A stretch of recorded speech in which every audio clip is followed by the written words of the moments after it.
and welcome to Back to the Book. It's time to relax and enjoy some of the finest literature ever written in English. You join me for another reading from Pride and Prejudice by Jane Austen. We've left Elizabeth and Jane stranded at Netherfield due to Jane's ill health. Let's find out how they're getting on today. If you're sitting comfortably, then I'll begin. Chapter 9. Elizabeth passed the chief of the night in her sister's room, and in the morning had the pleasure of being able to send a tolerable answer to the inquiries which she very early received from Mr. Bingley by a housemaid, and some time afterwards from the two elegant ladies who waited on his sisters. In spite of this amendment, however, she requested to have a note sent to Longbourn, desiring her mother to visit Jane, and form her own judgment of her situation. The note was immediately dispatched, and its contents as quickly complied with. Mrs. Bennet, accompanied by her two younger girls, reached Netherfield soon after the family breakfast. Had she found Jane in any apparent danger, Mrs. Bennet would have been very miserable, but being satisfied on seeing her that her illness was not alarming, she had no wish of her recovering immediately, as her restoration to health would probably remove her from Netherfield.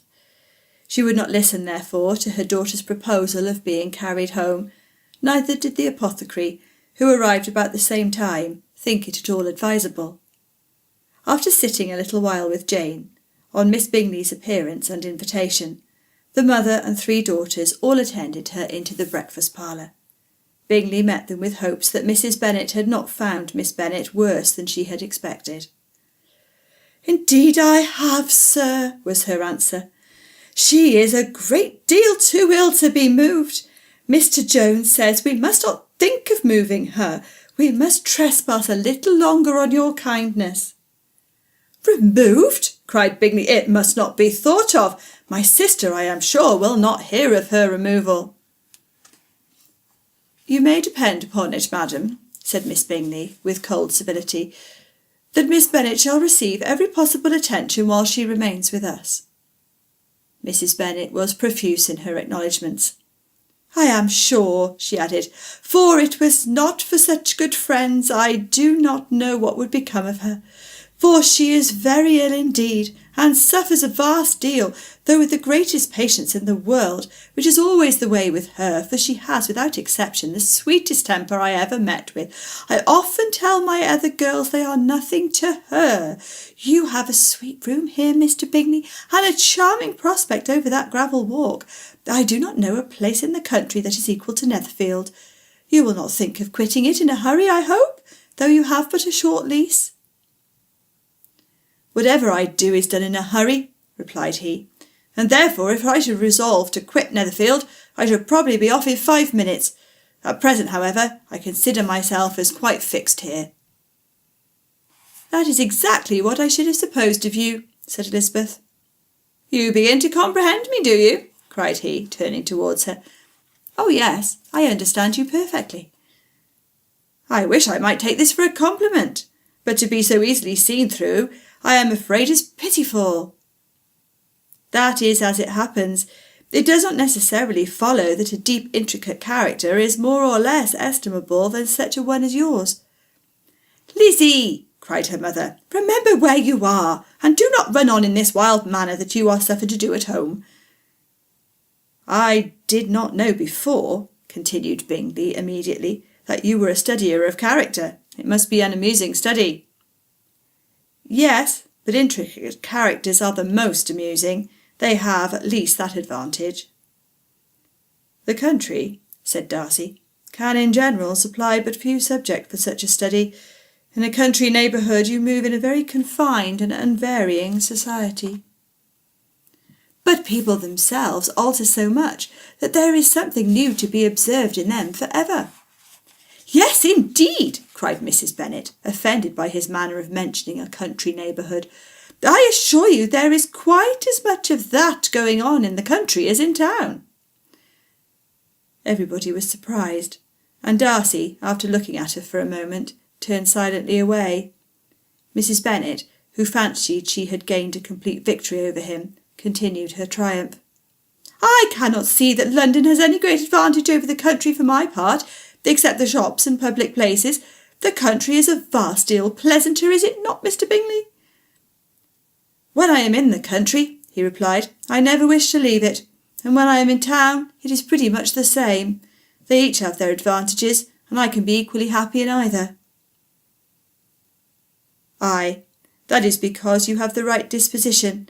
But that gentleman," looking at Darcy, "seemed to think the country was nothing at all." "Indeed, mamma, you are mistaken," said Elizabeth, blushing for her mother. "You quite mistook Mr. Darcy. He only meant that there was not such a variety of people to be met with in the country as in town, which you must acknowledge to be true." "Certainly, my dear, nobody said there were. But as to not meeting with many people in this neighbourhood, I believe there are few neighbourhoods larger. I know we dine with 24 families." Nothing but concern for Elizabeth could enable Bingley to keep his countenance. His sister was less delicate, and directed her eye towards Mr. Darcy with a very expressive smile. Elizabeth, for the sake of saying something that might turn her mother's thoughts, now asked her if Charlotte Lucas had been at Longbourn since her coming away.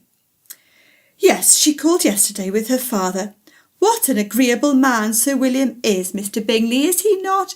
So much the man of fashion, so genteel and so easy. He has always something to say to everybody. That is my idea of good breeding, and those persons who fancy themselves very important and never open their mouths quite mistake the matter."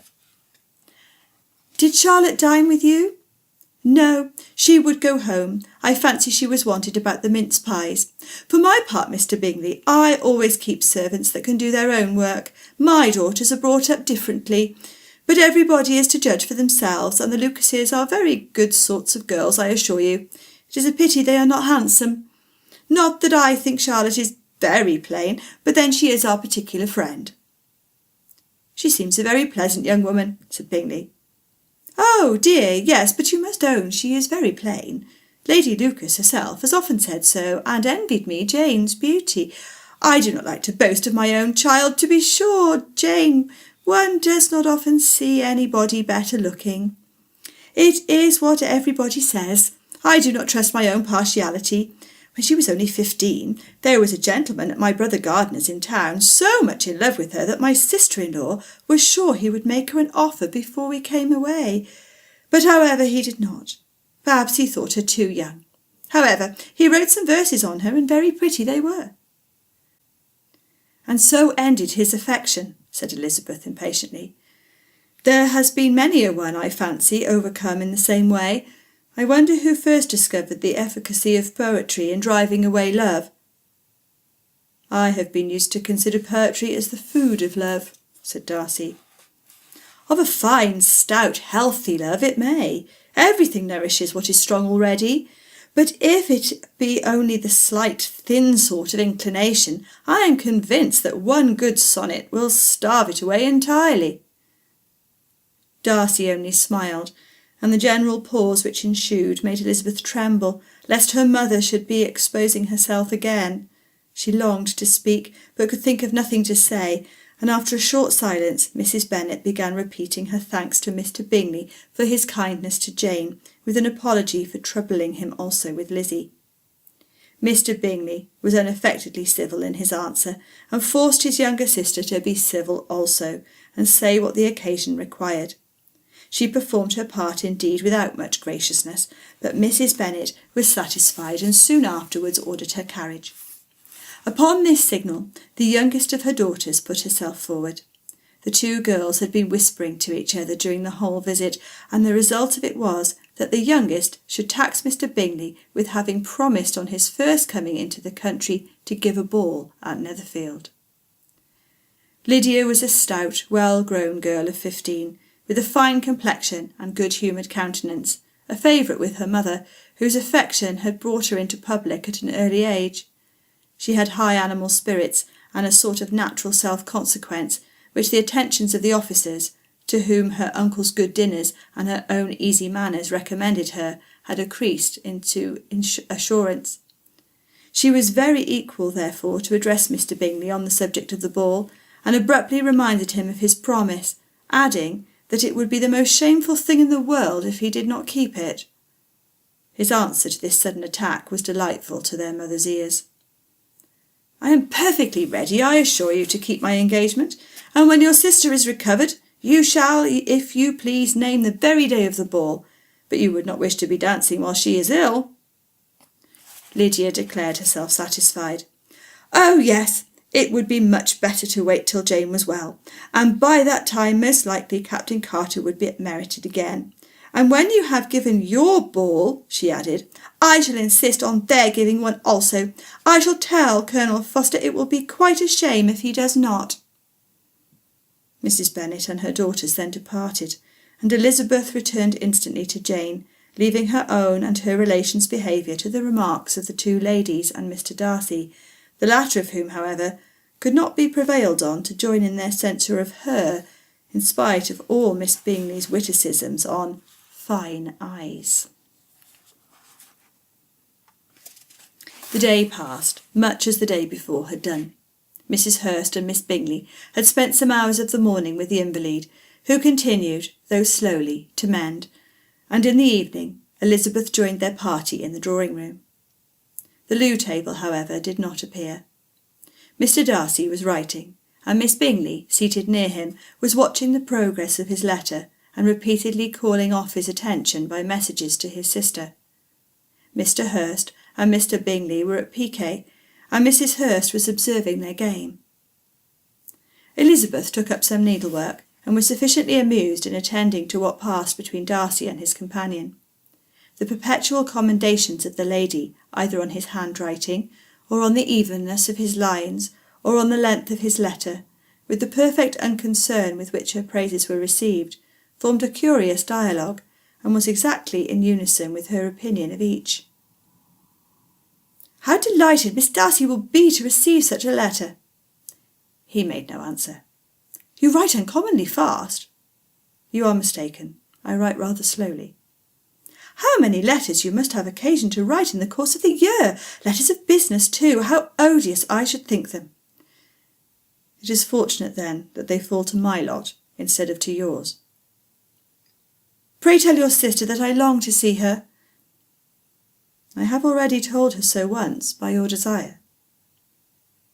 I am afraid you do not like your pen. Let me mend it for you. I mend pens remarkably well. Thank you, but I always mend my own. How could you contrive to write so even? He was silent. Tell your sister I am delighted to hear of her improvement on the harp, and pray let her know that I am quite in raptures with her beautiful little design for a table, and I think it infinitely superior to Miss Grantley's. Will you give me leave to defer your raptures till I write again? At present I have not room to do them justice. Oh, it is of no consequence. I shall see her in January. But you always write such charming long letters to her, Mr. Darcy. They are generally long, but whether always charming, it is not for me to determine. It is a rule with me that a person who can write a long letter with ease cannot write ill. That will not do for a compliment to Darcy, Caroline, cried her brother, because he does not write with ease. He studies too much for words of 4 syllables. Do you not, Darcy? My style of writing is very different from yours. Oh, cried Miss Bingley.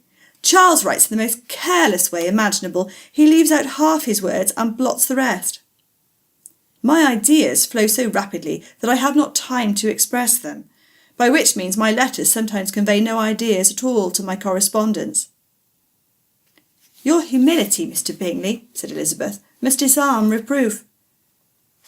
Nothing is more deceitful, said Darcy, than the appearance of humility. It is often only carelessness of opinion, and sometimes an indirect boast. And which of the two do you call my little recent piece of modesty? The indirect boast, for you are really proud of your defects in writing, because you consider them as proceeding from a rapidity of thought and carelessness of execution, which, if not estimable, you think at least highly interesting. The power of doing anything with quickness is always much prized by the possessor, and often without any attention to the imperfection of the performance. When you told Mrs. Bennet this morning that if you ever resolved on quitting Netherfield, you should be gone in 5 minutes, you meant it to be a sort of panegyric, of compliment to yourself. And yet what is there so very laudable in a precipitance which must leave very necessary business undone, and can be of no real advantage to yourself or to anyone else? Nay, cried Bingley, this is too much, to remember at night all the foolish things that were said in the morning. And yet, upon my honour, I believed what I said of myself to be true, and I believe it at this moment. At least, therefore, I did not assume the character of needless precipitance merely to show off before the ladies. I dare say you believe it, but I am by no means convinced that you would be gone with such celerity. Your conduct would be quite as dependent on chance as that of any man I know, and if, as you were mounting your horse, a friend were to say, Bingley, you had better stay till next week, you would probably do it. You would probably not go, and at another word might stay a month. You have only proved by this, cried Elizabeth, that Mr. Bingley did not do justice to his own disposition. You have shewed him off now much more than he did himself. I am exceedingly gratified, said Bingley, by your converting what my friend said into a compliment on the sweetness of my temper, but I am afraid you are giving it a turn which that gentleman did by no means intend, for he would certainly think the better of me if under such circumstance I were to give a flat denial and ride off as fast as I could. Would Mr. Darcy then consider the rashness of your original intention as atoned for by your obstinacy in adhering to it? Upon my word, I cannot exactly explain the matter. Darcy must speak for himself. You expect me to account for opinions which you choose to call mine, but which I have never acknowledged. Allowing the case, however, to stand according to your representation, you must remember, Miss Bennet, that the friend who is supposed to desire his return to the house and the delay of his plan has merely desired it, asked it without offering one argument in favour of its propriety. To yield readily, easily, to the persuasion of a friend is no merit with you. To yield without conviction is no compliment to the understanding of either. You appear to me, Mr. Darcy, to allow nothing for the influence of friendship and affection. A regard for the requester would often make one readily yield to a request without waiting for arguments to reason one into it. I am not particularly speaking of such a case as you have supposed about Mr. Bingley. We may as well wait, perhaps, till the circumstance occurs, before we discuss the discretion of his behaviour thereupon.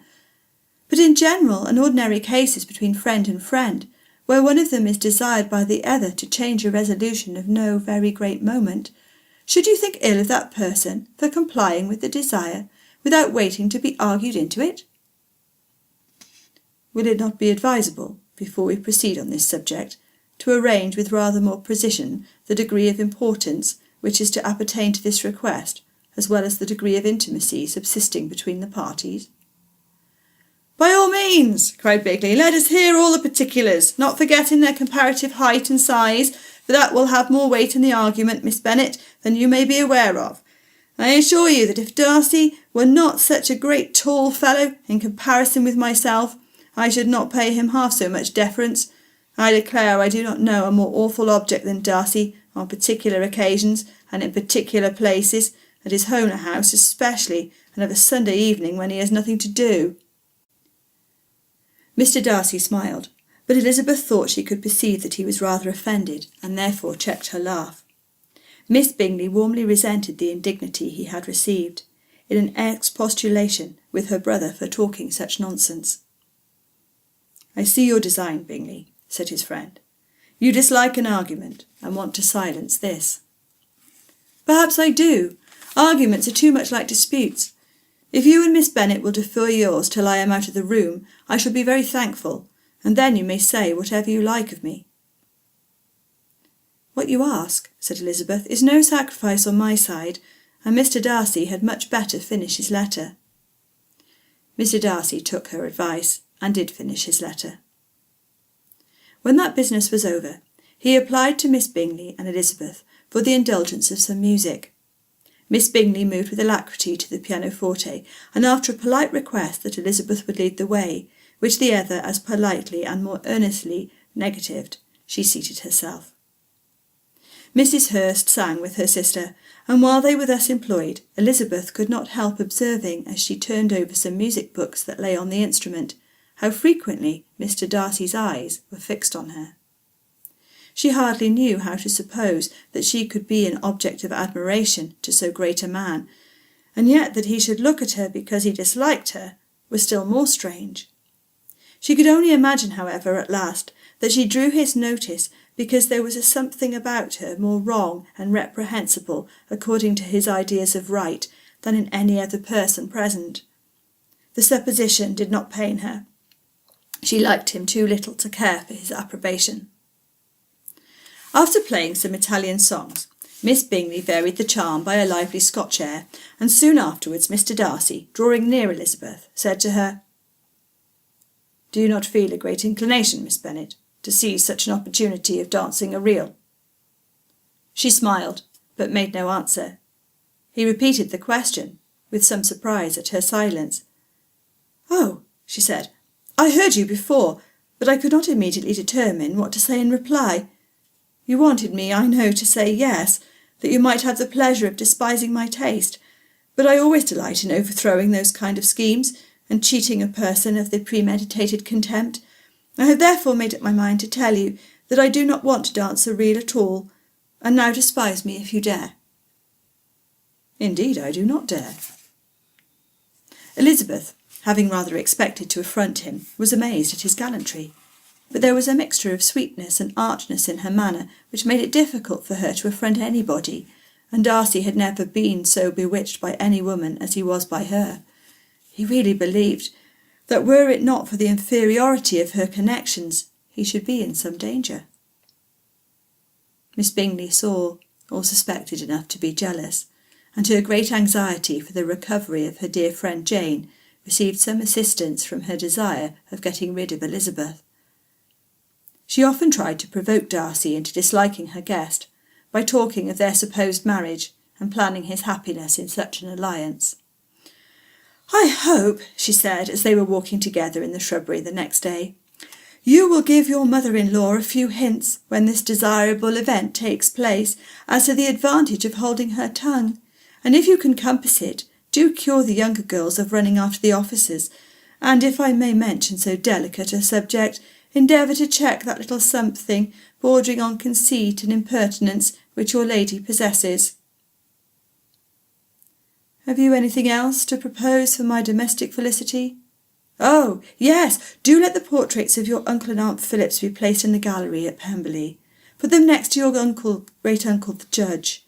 They're in the same profession, you know, only in different lines. As for your Elizabeth's picture, you must not attempt to have it taken, for what painter could do justice to those beautiful eyes?"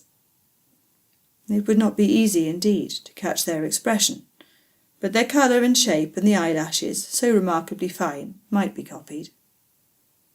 At that moment they were met from another walk by Mrs. Hurst and Elizabeth herself. "I did not know that you intended to walk," said Miss Bingley, in some confusion, lest they had been overheard.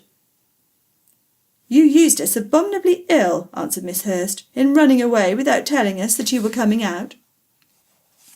Then, taking the disengaged arm of Mr. Darcy, she left Elizabeth to walk by herself. The path just admitted 3. Mr. Darcy felt their rudeness, and immediately said, "This walk is not wide enough for our party. We had better go into the avenue." But Elizabeth, who had not the least inclination to remain with them, laughingly answered, "No, no, stay where you are. You are charmingly grouped, and appear to uncommon advantage. The picturesque would be spoilt by admitting a 4th. Good-bye." Then she ran gaily off, rejoicing as she rambled about, in the hope of being at home again in a day or 2. Jane was already so much recovered as to intend leaving her room for a couple of hours that evening. Thank you for listening. It's good to hear that Jane's on the mend. I'm sure she'll be back in our story soon. If you're enjoying Pride and Prejudice, don't forget to like and subscribe, and I look forward to seeing you next time. Goodbye.